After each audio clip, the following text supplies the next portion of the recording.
I wanted to find out if I could cook good barbecue on a cheap smoker. Let's go.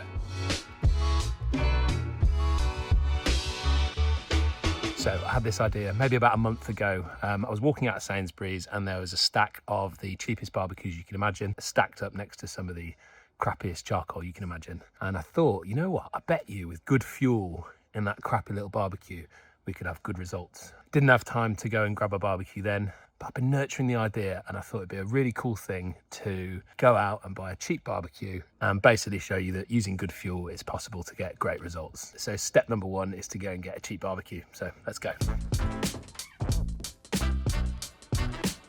So I'm going to try big Tesco's first. I'm just working on the assumption that the biggest supermarket is going to have more stock left over. And if Tesco fails, we're going to go hit up the middle aisle in Aldi or Lidl. If that fails, I'm probably going to go to B&Q. So let's see how we get on.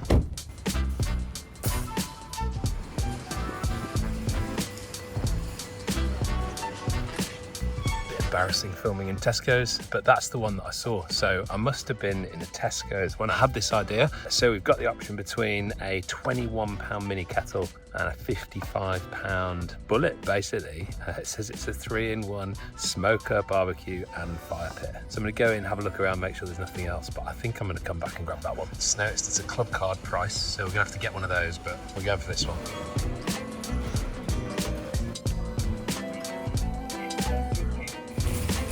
And we are done. So that is smoker, some pork shoulder, a couple of bits of brisket, and of course some ice lollies because it is smoking hot. Let's go home and get it built. So we've got our cheap smoker. Let's grab some charcoal. We'll build this up, we'll get it lit, we'll get our meat ready, and we'll get cooking.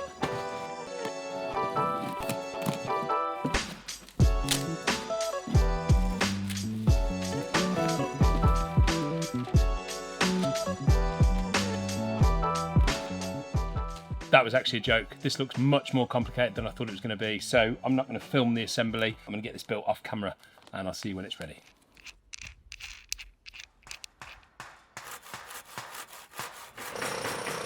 Okay, so that's the bulk of the assembly done. That was a lot harder than expected. Worryingly, I've got quite a few nuts and bolts left, so let's just hope that they're spares. And I will say I used a hell of a lot more tools than I expected. So I guess when you buy cheap, actually one of the things you're sacrificing is ease of assembly. That's taken me about an hour, whereas I think a Weber out of the box is what, like 10 minutes? So maybe in that sense, that's one of the things you get when you pay for a more expensive smoker. I'm going to do the final setup now. We're going to build it down here, and while I do that, let me tell you the things I noticed while this was coming together. So very top level, this barbecue's got everything we need. It's got air controls to control the air in and out, and that's going to control the temperature. It's got a decent sized charcoal basket. That's going to allow us to load up light and not worry too much about having to top up. It's got a pan there underneath the second grill grate, which will fill with water, and that'll act as a heat deflector.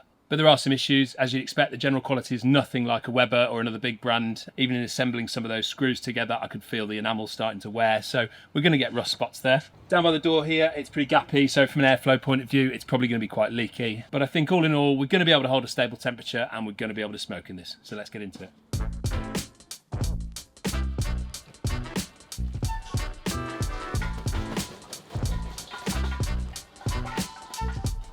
Some of these are probably a bit too big for this smoker, so I'm just going to leave those out and use the smaller stuff.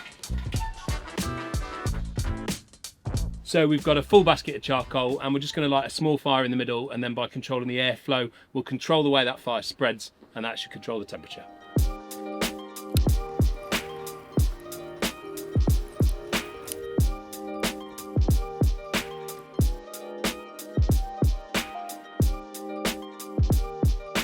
So I've built like a little bridge of charcoal over the fire lighters, air controls wide open, and I'm just going to leave the lid off for now to let that catch. I'm going to clear this off, get the meat out and get prepped so that as soon as this is ready, we can start smoking. Charcoal's had about 8 to 10 minutes and I've got good heat there, so now I want to start controlling the burn. So we're going to build the barbecue back up, get our water pan in and start dialing in the air controls. I don't know if you can see that on camera, but that water was almost instantly back to a running boil. So we want to bring that heat down a little bit. So I've almost fully closed the bottom vent, and for now I've left the top vent completely open. The temperature probe is going to be really questionable for me, so I'm going to grab a pit probe and get that in now.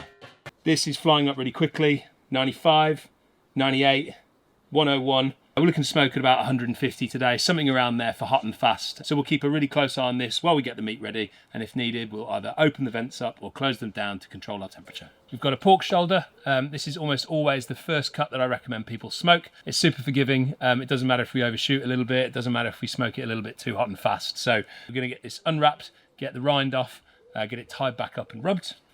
And then I've got a couple of bits of British brisket. This is lean, grass-fed, rolled brisket. So what I'm actually going to do with this is cube it up, get a bit more rub onto it and a lot more smoke into it. And then once I've got some bark on it, I'm going to get into a braise, and we're going to cook this down to sort of like a birria. This is going to go in some tacos tonight. So I've just clocked that we've got no wood in there for smoke. Our home oak is actually quite a smoky charcoal, but I do want some smoke in there. So I should have put those chunks on before I put the water pan in. I'm gonna have to take it apart, be super careful with that pan of water, try and get 2 or 3 oak chunks in there. Just found a few chunks of our whiskey oak. So this sits somewhere just underneath oak in terms of the smoke profile. So pretty spot on for the pork. Maybe a bit subtle for the beef, but we're gonna whack that in loads of like rich sauce later, so it should be fine. Right, let's see what that bit of fuckery does to my temperature. Climbing again fast, 65, 67. So, right, let's crack on. It's just after midday. We want to eat this beef for dinner. In fact, we might eat a bit of both for dinner, but I've got less confidence getting this done than I have some small cubes of brisket. So we'll see how we get on. And I'm no butcher. All I'm trying to do is take this rind off, which is designed for crackling if you roast this, but leave some of the fat on underneath. So the reason I try and tie these back up is, look at the butchery on that. You know, there's a reason that this is still a reasonably cheap cut. So I'm going to get some rub on it, and then I'm just going to re-tie it, and that's just going to make it hold as one piece, and it's going to stop sort of this bit here turning into burnt ends, which, you know, actually wouldn't be the worst outcome, but is not what we're going for here. So I'm using the same rub, so I'm going to get the beef out of the packet, get all that processed, then I'm going to wash my hands, and I've got clean hands to put my rub on.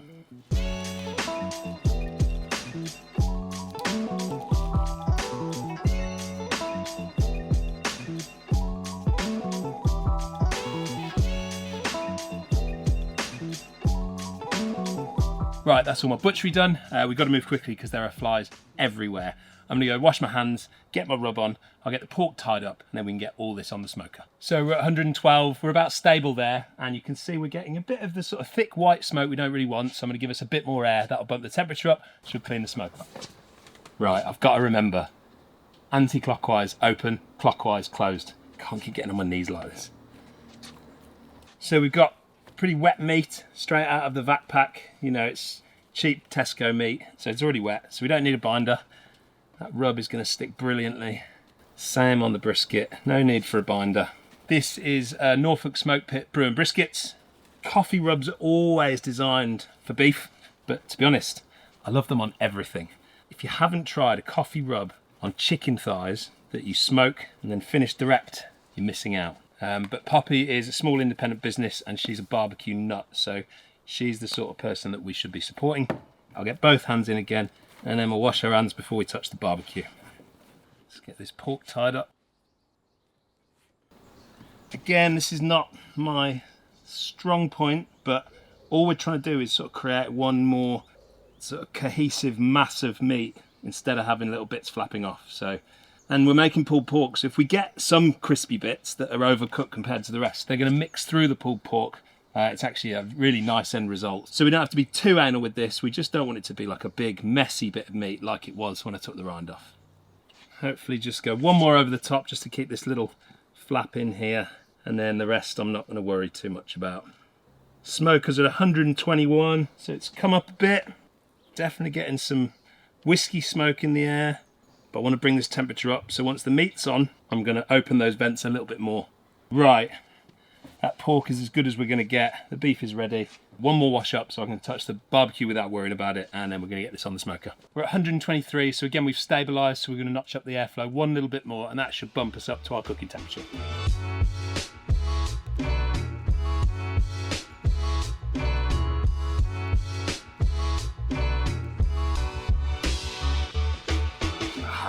Need to wash up again. Right, that's it, all the meat's on. There's plenty of space around the meat for smoke to circulate, so we're going to get the lid on now, keep an eye on the temperature, and of course we can top that water bath up if we need to. But for now, it's looking all right. Look how leaky it is. Lid fits pretty well, so I'm surprised, but you know, it is what it is.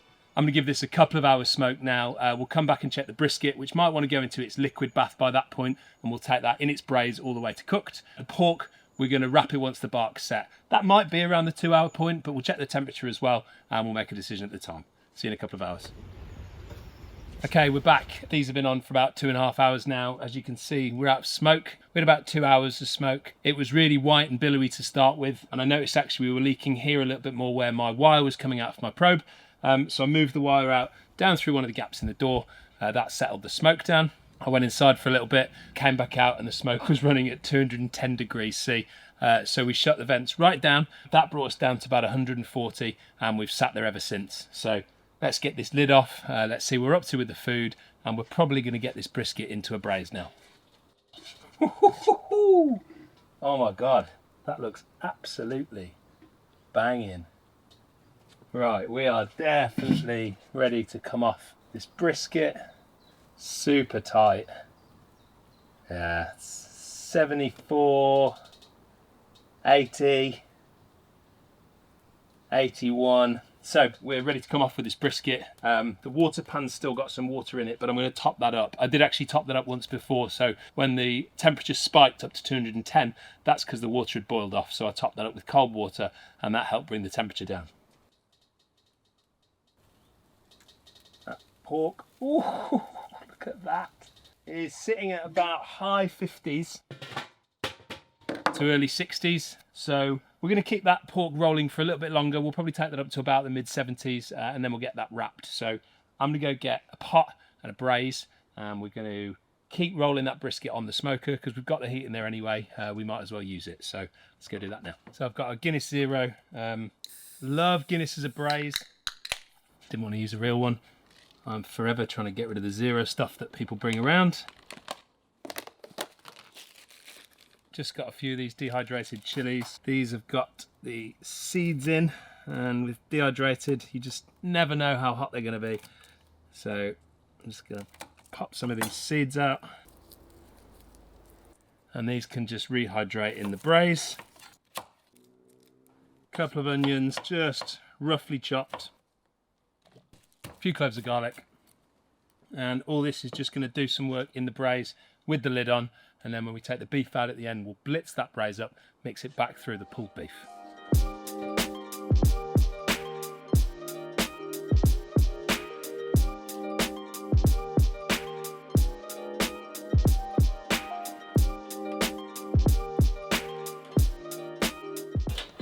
And that just wants a little bit more liquid, so I'm going to add some water.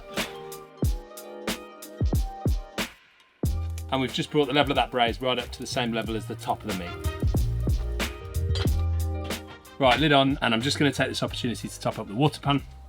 That brisket in reality can cook for as long as we want it. It's not too far off now, but it's not going to dry out. So we'll give that a couple more hours, and then I'm going to pull it, get the sauce blended, and then mix it back through. The pork's at about 60 degrees. I'll probably try and wrap that at about 75. So we'll come back out, we'll wrap that with some butter, some honey, some barbecue sauce, a couple of layers of foil, get that back on the smoker, and hopefully we're going to get it all done in one load of charcoal. So I'll probably see you in about another hour.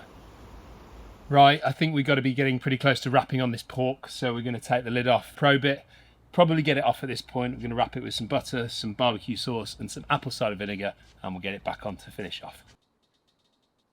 We're at 70 degrees internal. Ideally, I'd take this a little bit further, but I need to pop out for a little bit, so I'm going to get it wrapped now. So we'll get our foil wrap ready, and then we'll pull the pork off, get it wrapped, get it back on.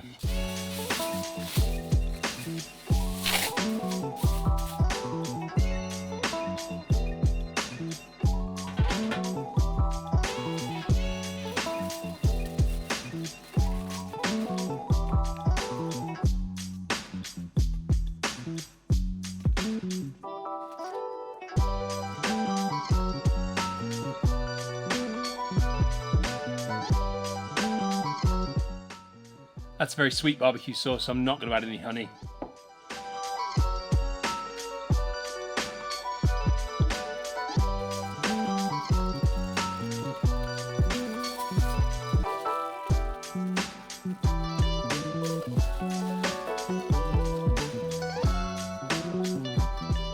Right, ready to go back on. I'm going to give the brisket a stir while we're in there, and I've actually noticed that the pit probe and the lid thermometer are running really, really closely. So I'm going to move my pit probe into the pork so we can monitor the internal temperature, and we're going to take this up to about 95, 96 degrees, and then we'll check for doneness using our instant read probe.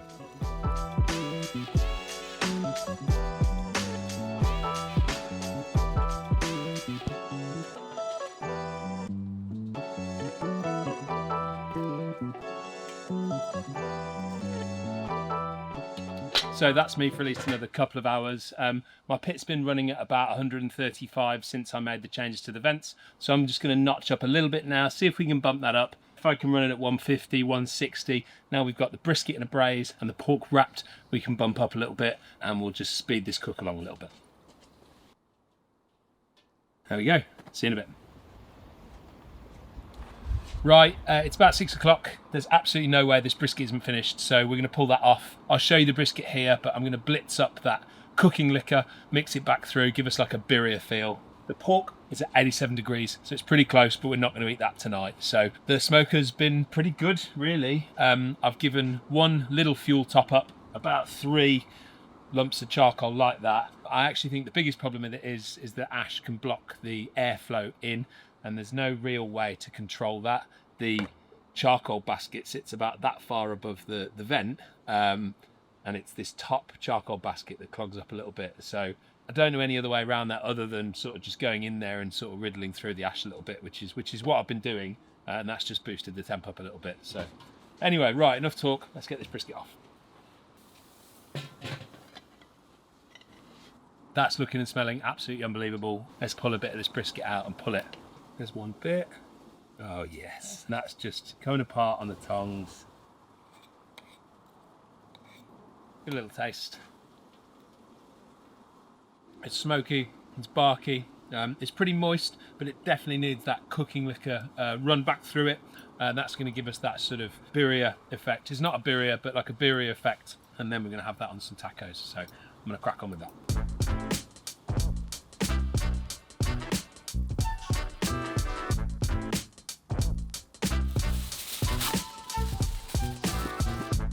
You don't need to see me use a blender, so I'm going to go do this inside. I'm going to break the golden rule. I'm going to blend it hot. I'm hungry. I want to eat.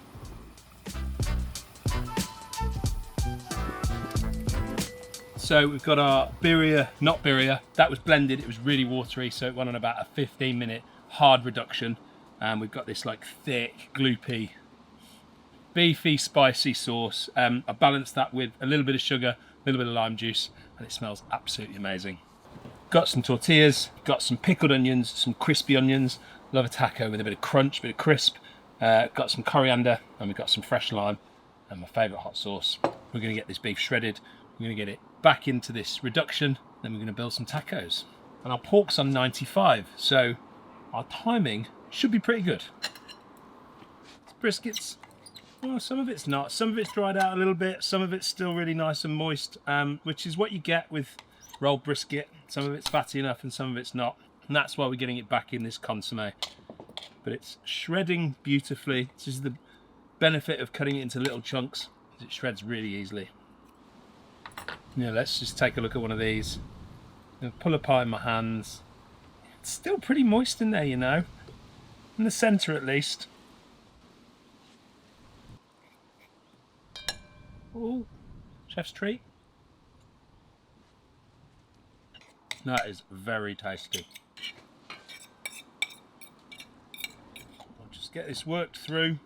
Consomme is hot, so it's just going to warm it through a little bit. It's just going to give it that moisture it needs. It's also going to taste amazing. There we go.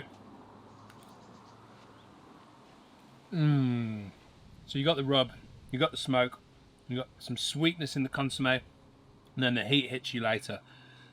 That is absolutely delicious. I'm rushing this shredding a little bit because I'm up against the light, also up against the pork, sitting at 96 degrees. I don't want to go over with that. Although pork is pretty forgiving. So I'm going to call that there, and I'll shred the leftovers a bit more. 3 corn tortillas.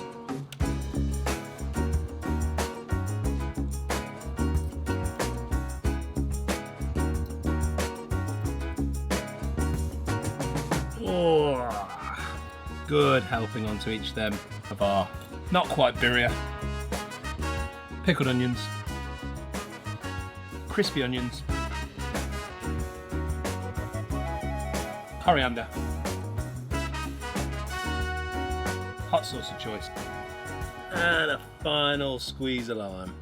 And finally, after the hottest day of cooking I think I've ever done, it's time to eat.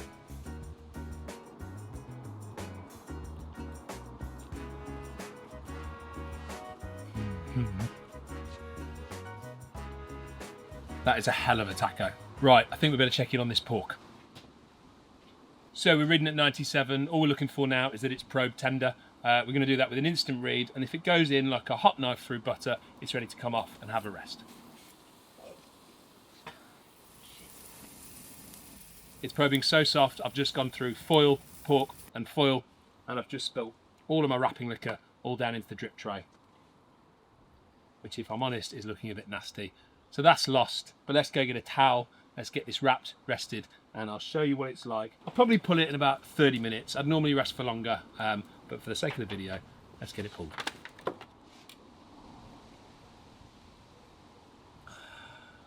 Really tempted to use that liquor.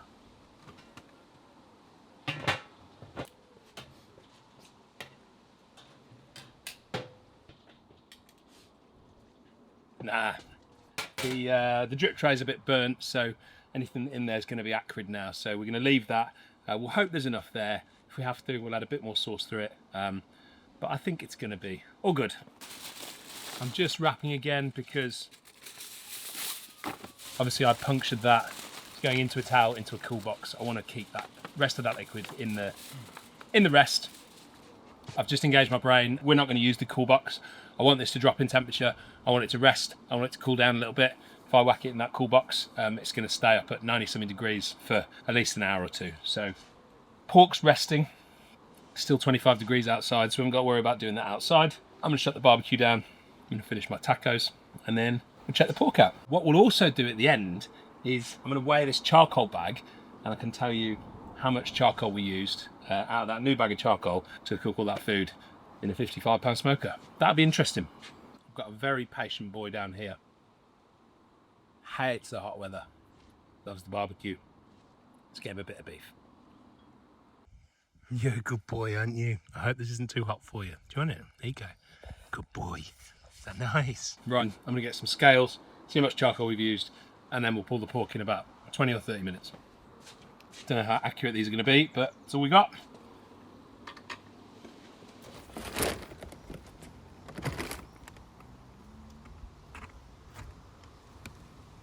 So this is my first experience on a bullet smoker, and obviously it is a cheap bullet smoker, but we've used 1 kilo of charcoal. So that is £2.75's worth of our Spanish Holm oak. That feels like good value to me. £2.75 for 7 hours of smoking. Should we take it apart and see if there's anything left? That'd be interesting. Wow. Gosh. Got a fair amount.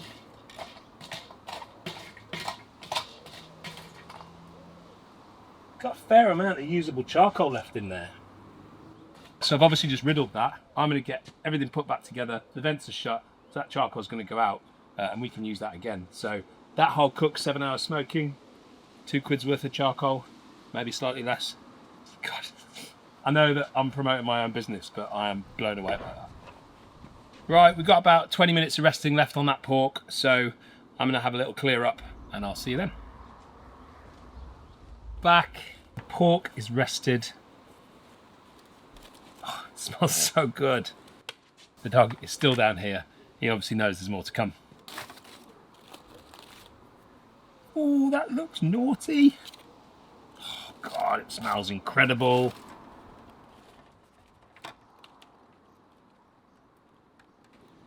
Always count your strings in, strings out. 1, 2, and 3. chef's treat. Oh my God. I would love to go in with my hands. That is still 90 degrees. Oh, she's a beauty. I'm not going to bore you and make you watch me pull all this, but that is a resounding success. Let's get a little bit. We want a bit that's barky, juicy. Oh, a bit of extra bark. Cheers. I'm disappointed that we lost the wrapping juices into the barbecue, but like all good pulled pork, it's not really about the barbecue sauce. It's about the pork. That.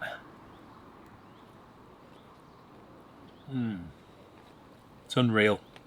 Right, I'll have one more bit and then I have to put this down. That's pulled pork after 7 hours of smoking on a 55-pound barbecue using very good charcoal. Using 2 pounds worth of very good charcoal. Unreal. See you soon. I lied, I'm having more.